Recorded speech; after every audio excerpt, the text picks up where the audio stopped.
Fridays and flannel are awesome. I'm Carl Azus with January's last edition of CNN Student News.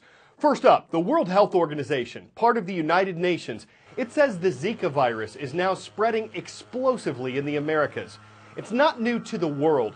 Zika has affected equatorial Africa and Asia since the 1940s, but it was thought to be relatively harmless until last year. That's when it arrived in the Western Hemisphere. That's when it was linked to a severe disorder in babies. Over the next 12 months, officials estimate there will be 3 to 4 million Zika infections in the region. Health officials say the El Niño weather pattern could help spread the virus. It's expected to increase the populations of mosquitoes that carry Zika. Researchers are pushing for international efforts to control mosquitoes and speed up vaccine research to fight the disease. Here's what we know about Zika. Some of it will frighten you, but maybe not as much as you think. It's a mosquito-borne virus, part of the same family as yellow fever, West Nile, chikungunya, and dengue. As things stand now, there is no vaccine to prevent Zika or a medicine to treat the infection. The most common symptoms include fever, rash, headaches, and red eyes. But 80% of people who get Zika won't even know they have it. That's right, there are only symptoms in 1 in 5 people. Now the virus is spreading quickly across Central and South America and the Caribbean. What makes Zika so scary is this alarming connection between the virus and microcephaly, that is, babies being born with heads and brains that are too small. In Brazil and several other Latin American countries, they've become concerned enough they've asked women there not to get pregnant.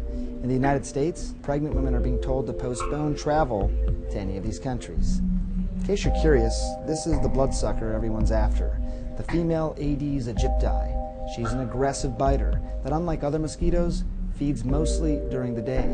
For example, she's different than the mosquitoes that transmit malaria, who like to feed at night.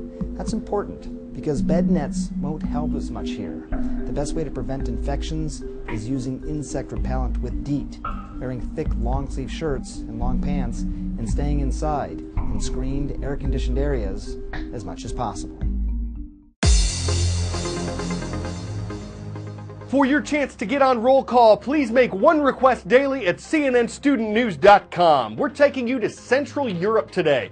First time we've ever shouted out Slovakia, and it's great to have viewers at Business Academy in Trnava. Western Nevada is on the roll. At Dayton Intermediate School, the Sun Devils are watching from Dayton. And our third stop is in Central Washington. Hello to the Warriors, while Luke Junior High School is in Mattawa. In the race for the White House, 12 Republicans are running to win their party's nomination for president. 3 Democrats are running to win their party's nomination. There will be only one from each party who actually appears on the ballot this fall.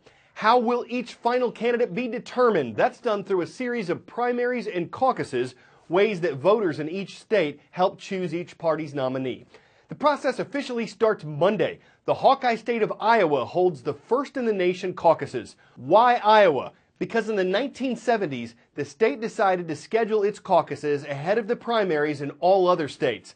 It even made a law about it. It says Iowa's contests must happen before all the others by at least 8 days. So if another state decided to schedule a primary on January 15th, for example, well, Iowa would then move its caucus date up to January 7th.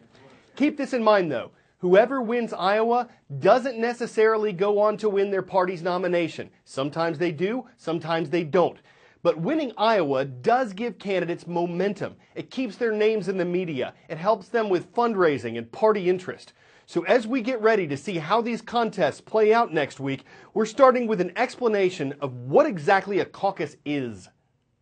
The Iowa caucuses, this is what we've been leading up to all this time. And for the Republicans, it's a fairly simple matter. They show up on caucus night and they cast their ballots and then they count them. For the Democrats, though, this is a process. What that means is that hundreds of precincts all across the state, they will physically gather and divide up based on which candidates they support. So, for example, if we had 100 Democrats in one place and they divided among 4 different candidates, it might break out like this. Now, if any candidate does not have at least 15% of the support in that room, that candidate is basically declared out of it. The voters, however, can either go home or they can start going to some of the other candidates out there. And that's when you get a lot of talk and a lot of horse trading and a lot of wheeling and dealing, because everyone wants to walk away with the most support for his or her candidate. Once it's settled for the night, though, that precinct will report, as do hundreds of others, to the state level, where a lot of math will be done. And when that math is complete, we will have from both parties the first real indication of how the delegates will be divided and who is actually leading the pack on both sides in the race for the White House. On Twitter yesterday, I asked how you'd describe success in one word. Mr. Michelson and some others wrote happiness. Naomi and Jake said fulfillment. Miss Olmsted said achievement. Miss B said impactful. Gavin said being proud of who you see in the mirror and what that reflection has accomplished. And a few of you said Carl and should get some extra credit. The reason I asked, in today's character study, some of my on-air colleagues here at CNN give their 2 cents. Success is peace of mind, happiness, feeling gratified, putting your heart into something and achieving it. Success is also having lots of peanut M&Ms.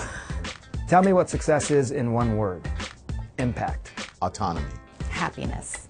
Progress. Great answer. Next question. How has being inherently curious impacted your career?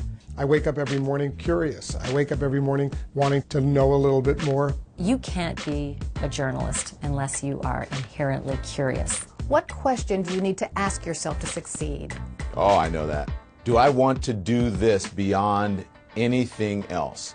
Is this my passion? How much do you want this?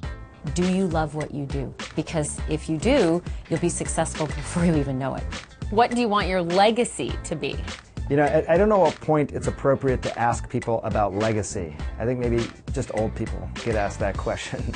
Wait, am I old? I'm not sure. I want my legacy to be that I lived fully and that I helped as many people as possible on the way. If my legacy has allowed one person to feel good, that's enough for me.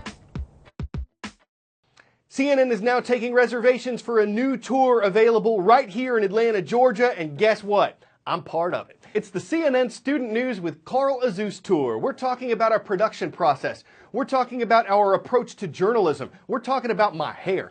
If you're planning a field trip, we'd love for you to consider the new tour.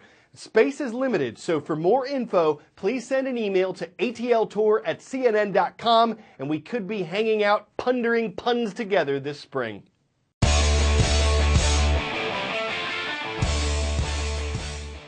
Okay, if we were to tell you that you were about to see one of the most expensive photographs ever sold, you might think it'd be something historic, or someone historic, or something incredibly rare.